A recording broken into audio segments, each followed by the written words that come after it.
জন্য আল্লাহ তাআলা দরবারে হাজারো শুকর যে আল্লাহ পাক মহান মালিক আমাদেরকে ভালোই রাখছে। আলহামদুলিল্লাহ। আলহামদুলিল্লাহ। আল্লাহ যাতে আমাদেরকে সামনের দিনগুলো যাতে নিরাপদে শান্তিতে যাতে থাকতে পারি, চলতে পারি, সেই তৌফিক আল্লাহর কাছে চাচ্ছি। আল্লাহ পাক যাতে আমাদেরকে দান করে। আমিন। কারণ গোটা পৃথিবীটা একটা দাবাননের মধ্যে আছে। সারা পৃথিবীর অবস্থা খুবই ভয়ঙ্কর।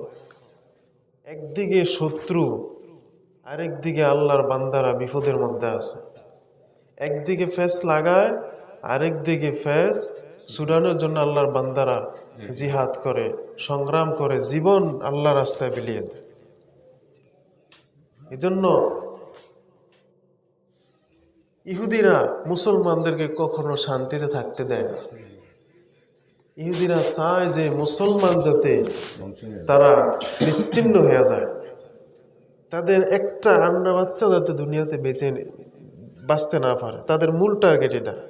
এজন্য আপনারা দেখছেন ফিলিস্তিনের মধ্যে যদি আজকে একটা শিশু জন্মগ্রহণ করে, এই শিশুটারও তারা মারার জন্য চেষ্টা করে। কি যে একটা অবস্থা! সাইদি সাহেবের আমল থেকে শুরু হয়েছে। সাইদি সাহেবের মুখে বলছিল যে দেখেন আমাদের কোরআনের পাখি আল্লামা দেলাওয়ার হোসেন সাইদি, সুবহানাল্লাহ। উনি বলছিল যে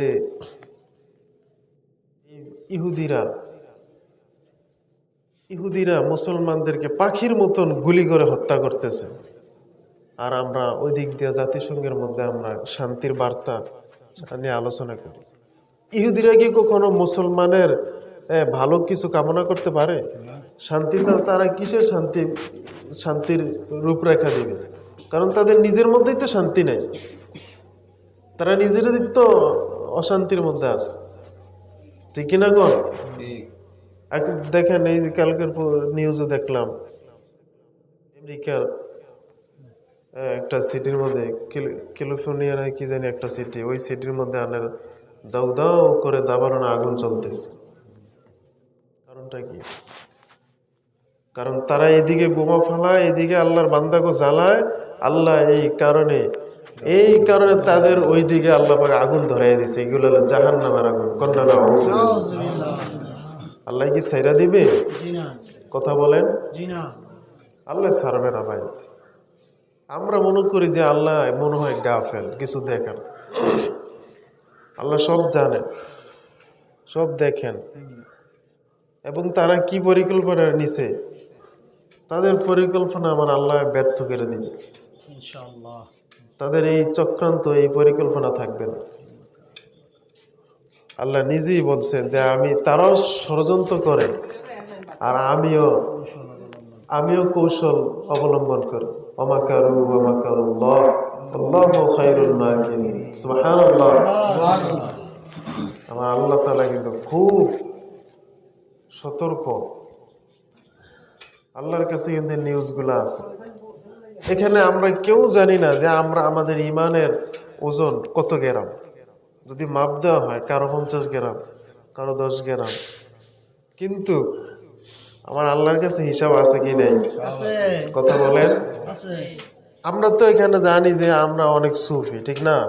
যে জানি অমুক ভাইয়ে খুবই আল্লাহ, বা অমুক সলিমুদ্দিন ভাইয়ে খুব বড় হাজি, অমুক কলিমুদ্দিন ভাইয়ে অনেক বড় দরবেশ।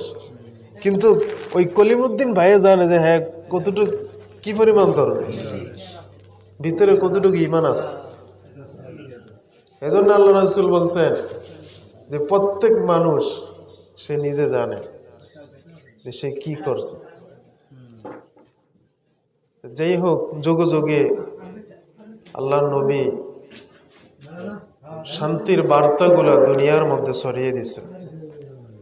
আল্লাহর নবী যদি না আসতেন, এই দিন যদি আমাদের মধ্যে না থাকতো, দিনের আলো যদি আমরা না পাইতাম, আমাদের অবস্থা আরো খারাপ হইতো কি হইতো না? অনেক খারাপ হইতো। এই জন্য ভাইরা আমার, আল্লাহ তাআলা যুগে যুগে নবী রাসূল পাঠানোর একটাই উদ্দেশ্য, সেটা কি? লা ইলাহা ইল্লাল্লাহু মুহাম্মাদুর রাসূলুল্লাহ সাল্লাল্লাহু আলাইহি ওয়াসাল্লাম। হে কওমের লোকেরা, হে আমার জাতিরা, তোমরা বলো লা ইলাহা ইল্লাল্লাহ। এই দাওয়াত নবীজি দিয়েছেন। শুধু কি তরবারির মাধ্যমে ইসলাম প্রতিষ্ঠিত হয়েছে?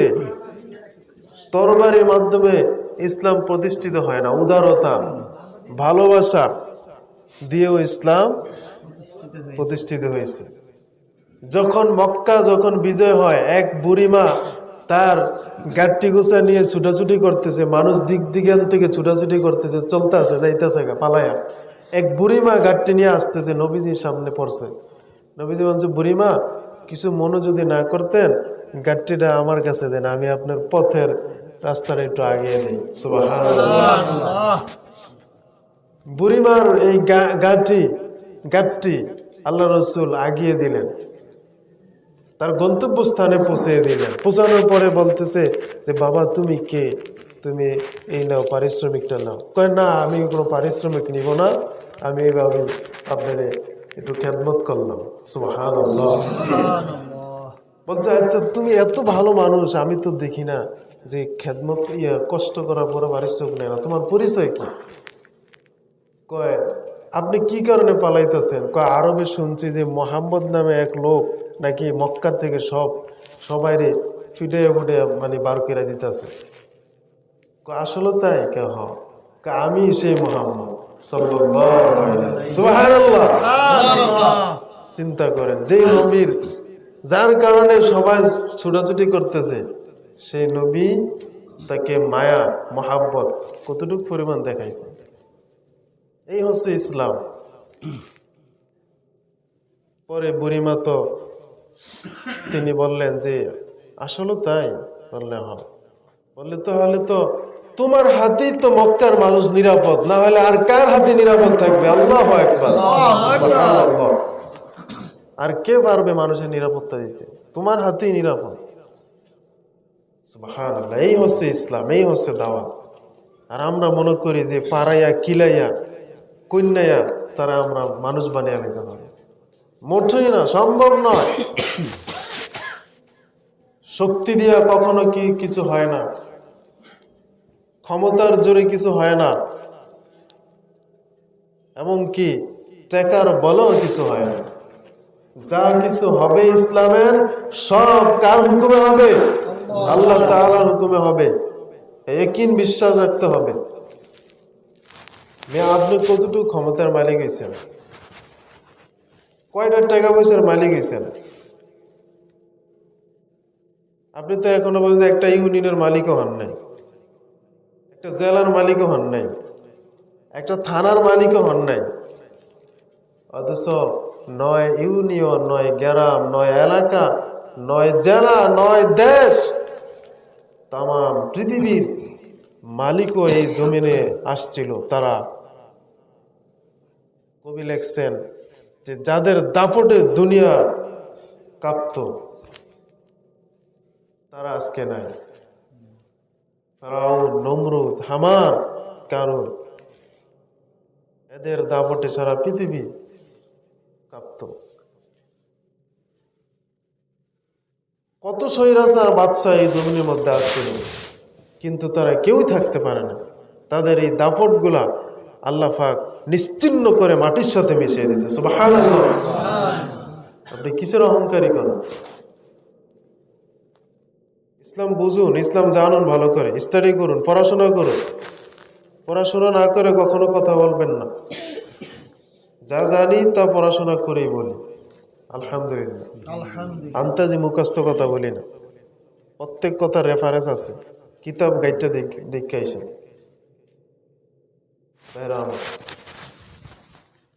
আমার আলোচনা অন্যদিকে, আমি অন্যদিকে চলে যাইতেছি। তো যাই হোক, দাওয়াত প্রত্যেক নবীরাই দাওয়াত দিচ্ছেন, তাদের উদারতা দিয়ে, ভালোবাসা দিয়ে। এমনি দিন প্রতিষ্ঠিত হয়েছে।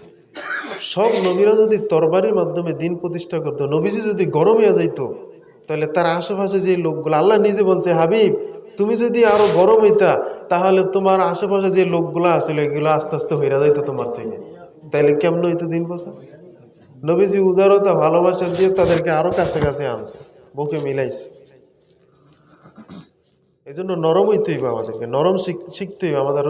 আমার রসুলের সুন্নত, নরম দিলের মানুষ হও, কোমল দিলের মানুষ হও। যাই হোক, আমার আলোচনা অন্যদিকে একটা টপিক সাজাইছিলাম, তো সেটা হচ্ছে যে হযরত খিজির আলাইহিস সালাম, আপনার নাম শুনছেন, অনেক বড় আল্লাহওয়ালা মানুষ ছিল। উনি একবার একটা ঘটনা ঘটছিল, এটা আপনারা অনেকে শুনছেন। তো হাদিসটা হচ্ছে এই, হযরত খিজির আলাইহিস সালাম তার ভাঙ্গা দেয়ালের নিচ হতে এতিম ছেলেদের জন্য যে সম্পদ বের করেছিলেন, উহা ছিল একটি স্বর্ণের পাত। আর উহাতে, এই স্বর্ণের পাতে 60টি গুরুত্বপূর্ণ কথা আছিল। কয়টি কথা? 60টি। এই 60টি কথা আজকে আপনাদেরকে বলবো। 1 নাম্বার কথা, ওই যে সম্পদরা বা যে ইয়াটা বের করছিল, এটার মধ্যে 60টা মূল্যবান কথা আছিল লেখা। এর মধ্যে 1 নাম্বার হচ্ছে যে, আমার আশ্চর্য লাগে ওই ব্যক্তির উপর যে এ কথা জানে যে একদিন তাকে মরতে হবে, একদিন তাকে মরতে হবে, তবুও সে কেমন করে জানি হাসে। মানে লেখা যে একদিন মরতে হবে, মরা ঠিক নিশ্চিত, তার উপর কিছু মানুষ কিভাবে হাসে, এটা হচ্ছে মূল কথা। এখন ব্যাখ্যা কি? ব্যাখ্যা হচ্ছে যে মরতে হবে, তারপরে আমরা কেন হাসাহাসি নিয়া, মদ নিয়া, নেশা নিয়া, কি ভাই, এগুলা নিয়ে আমরা একটা মুসলমান থাকতে পারে না। কারণ আপনার সামনে কিন্তু জবাবদেহির কাঠগড়া আপনি আসতেছে, তা আপনি সবসময় যে এই যে নেশা নিয়া, মদ নিয়া মরার চিন্তা আপনি ভুলে গিয়ে রয়েছেন। তাইলে এই জন্য লেখা হয়েছে যে আমার ওই ব্যক্তিকে দেখে আশ্চর্য হয়, এটা কেমন মানুষ, কেমন মুসলমান, যে সামনে মরা নিশ্চিত, তারপরে হাসি কেমনে, হাসি কেমনে আগে, কিসের মুসলমান? হাসি ঠাট্টার মধ্যে আমরা আছি। 2 নম্বর কথা, যে আমার আশ্চর্য হয় ওই ব্যক্তির উপর যে একথা জানে যে এই দুনিয়া একদিন ধ্বংস হয়ে যাবে, তবুও সে কেমন করে দুনিয়ার দিকে আকৃষ্ট হয়, তবুও কেন সে দুনিয়ার দিকে আকৃষ্ট হয়। কি ভাই, এই খাসালত আছে না নাই আমাদের মধ্যে? দুনিয়ার মধ্যে আকৃষ্ট হইতেছি আমরা, যতই দুনিয়ার দিকে আকৃষ্ট হইতেছি তত আমাদের থেকে দিন দূরে সরিয়ে যাইতেছে, দিন, ইমান, ইসলাম দূরে সরে যাইতেছে। আমরা দুনিয়ার চাবুক দিয়ে ধরতে চাইতেছি, আর আমাদের থেকে দিন আস্তে আস্তে সরে যাইতেছে, ইমান আস্তে আস্তে সরে যাইতেছে। খুব মূল্যবান জিনিস, মনে রাখবেন। 3 নম্বরের কথা ছিল ওই পাতের মধ্যে, যে আমার আশ্চর্য লাগে ওই ব্যক্তিকে দেখে যে এ কথা জানে যে সব ওই আল্লাহর পক্ষ থেকে নির্দিষ্ট হয়ে আছে, অর্থাৎ তাকদীরে পুরাপুরি বিশ্বাস করে, তবুও তার কোনো জিনিস হাসিল না হলে কেন আফসোস করে। মানে মূল কথা হচ্ছে সব কিছু কিন্তু আল্লাহ তাকদীরে লিখে দিছে, তারপরও কিছু ছুটে গেলে, কিছু এসে গেলে, কিছু বাদ পড়লে কেন জানে সে আফসোস করা শুরু করে, আল্লাহর প্রতি বেরাজ হয়ে যায়, আল্লাহর প্রতি ইমান সে হারিয়ে ফেলে, যে আল্লাহ আমারে দেয় না, অমুকেরে দিছে, আমি কেন পাইলাম না, আমি কেন এটা হইতে গেলাম না, আমারে কেন বানাইলো না, তার থেকে যোগ্যতা কি আমার কম আছে নাকি? তাকদীর, আল্লাহর প্রতি একই নষ্ট হয়। হাদিসের মধ্যে বলছে যে আমার আশ্চর্য হয় যে ওই ব্যক্তিকে দেখে যে সে তাকদীরের প্রতি ঈমান রাখে না। ঈমান একটা কালেমে আছে, ঈমানে মুফাসসাল, আমানতু বিল্লাহি ওয়া মালাইকাতিহি, 7টা বিষয় আছে এইখানে, ওয়াল ইয়াউমিল আখির, এরকম 7টা বিষয় আছে, এগুলোর প্রতি ঈমান রাখতে হবে। লাস্টে আছে ওয়াল ইয়াউমিল আখির ওয়াল কদরি খাইরিহি শাররি মিনাল্লাহি তাআলা ওয়াল বাসি বাদাল মাউত। এটা হচ্ছে কালেমার মূল সারমর্ম। ঈমান, আল্লাহর প্রতি এই 7টা বিষয় ঈমান রাখা লাগবে, তাহলে আমরা ঈমানদার বা মুসলিম বলতে পারবো। এটা হলো ঈমানের একটা থার্মোমিটার, একটা মূল সারমরেখা, শিরোনাম। তো 3 নম্বর কথা এটা ছিল। 4 নম্বর কথা হচ্ছে যে আমি ওই ব্যক্তিকে দেখে আমার আশ্চর্য লাগে যে এই কথা জানে যে আখেরাতে আমাকে যাবতীয় সম্পত্তির পুনরুত্থান উপত্থান হিসাবে মানে পঙ্খানুপুঙ্খভাবে হিসাব দিতে হবে, তবুও সে কেমন করে ধন সম্পদ জমা করে। সে কথা জানে যে আখেরাতে তার এই সম্পদের পঙ্খানুপুঙ্খভাবে হিসাব দিতে হবে, তারপরে সে কেমনে এই সম্পদগুলা জাকাত না দিয়ে জমা রাখে। সুবহানাল্লাহ কর। চিন্তা করছেন অবস্থা, সম্পদের জাকাত নাই, কিছু নাই, এই কথা সে জানে যে আল্লাহর আদালতে এই সম্পদের ব্যাপারে জিজ্ঞাসা করা হবে। তারপরে সে সম্পদ কিভাবে জমায় রাখে? কি লোক দেখানোর জন্য? মানুষে আমার বড় ধনী বলবো, আমার 5টা বিল্ডিং আছে, একটা বিল্ডিং আছে, আমি কোটি টাকার মালিক, এই জন্য? মোটেই না। ওর আশ্চর্য হয় যে সম্পদ জমা করে রাখে, এটা নিয়ম না। আপনি যতটুকু দরকার অতটুকু খান। সাহাবারা কি করতো? তাদের যতটুকু থাকতো, যদি বেশি থাকতো অন্য ভাইয়েরে দিয়ে দিত, যে নে ভাই, আমার 2টা ঘর আছে, তোমার একটা ঘর দিয়ে দিলাম, আমার 2টা বউ আছে, তোমার একটা বউ দিয়ে দিলাম। ইসলাম তো নাই, আমাদের মধ্যে তো নাই, শান্তি কিভাবে আসবে? আমরা ইসলামের ধারে গছও নাই, মুখোমুখি খালি ইসলাম।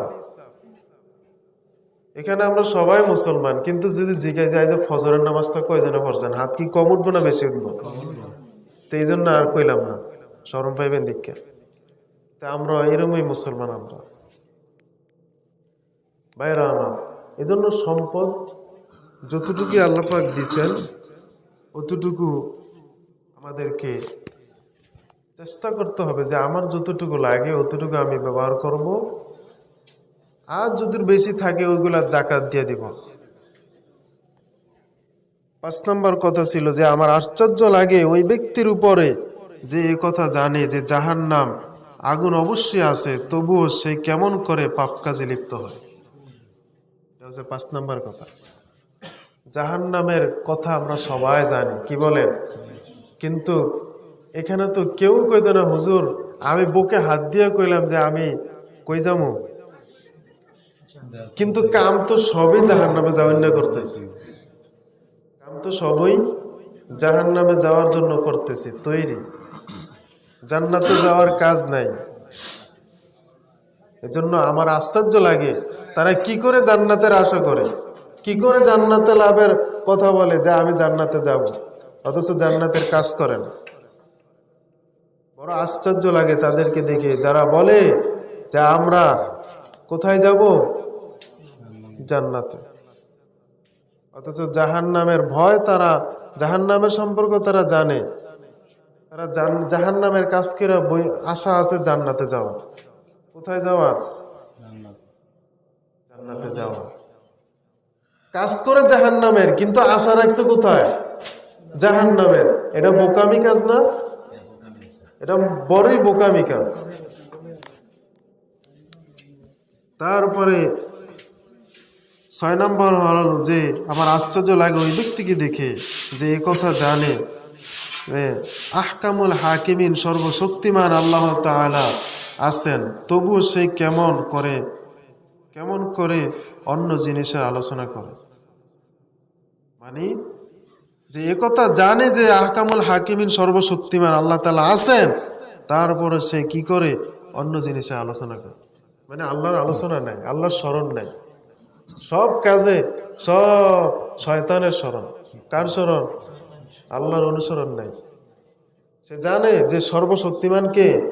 আল্লাহ। সে আল্লাহর আইন প্রাধান্য না দিয়ে সব শয়তানের আইনগুলা সে অনুসরণ করে। আমাদের সমাজে, আমাদের রাষ্ট্রে যে আইন বিধান আছে, এগুলা কি মানুষের আইন নাকি আল্লাহর আইন? কি এর আল্লাহর আইন, কি এর মানুষের আইন? এগুলা কার আইন? এটি সব শয়তানের না? তাহলে বুঝেন না কথা, এগুলা কি কোনো আল্লাহর কোরআন দিয়ে করছে? অধিকাংশ আইনগুলোই সব মানুষের তৈরি। ও ইহুদি পশ্চিমা বিশ্ব আইন চলতেছে, কোরআনের আইন নাই। পৃথিবীর কোথাও পরিপূর্ণ কোরআনের বিধান এখনো কায়েম হয় না। খালি কিছু হয়েছে আফগানিস্তানের মধ্যে আছে। ভাইরা আমার 7 নম্বর কথা ছিল এখানে, শেষ পয়েন্টটা আমি শেষ করে দিব এখন, যে আমার আশ্চর্য লাগে ওই ব্যক্তিকে দেখে যে একথা জানে যে বেহেশত অপরন্ত নাজ নিয়ামত আছে, তবুও সে কেমন করে দুনিয়ার কোনো জিনিস দ্বারা শান্তি পায়। যে আমার আশ্চর্য লাগে যে ওই ব্যক্তিকে দেখে যে বেহেশতে সব নাজ নিয়ামত আল্লাহ পাক সাজিয়ে রাখছে, তারপরে সে দুনিয়া জিনিস নিয়ে কিভাবে সে শান্তি মেটাবে। কি কথা বুঝেন না?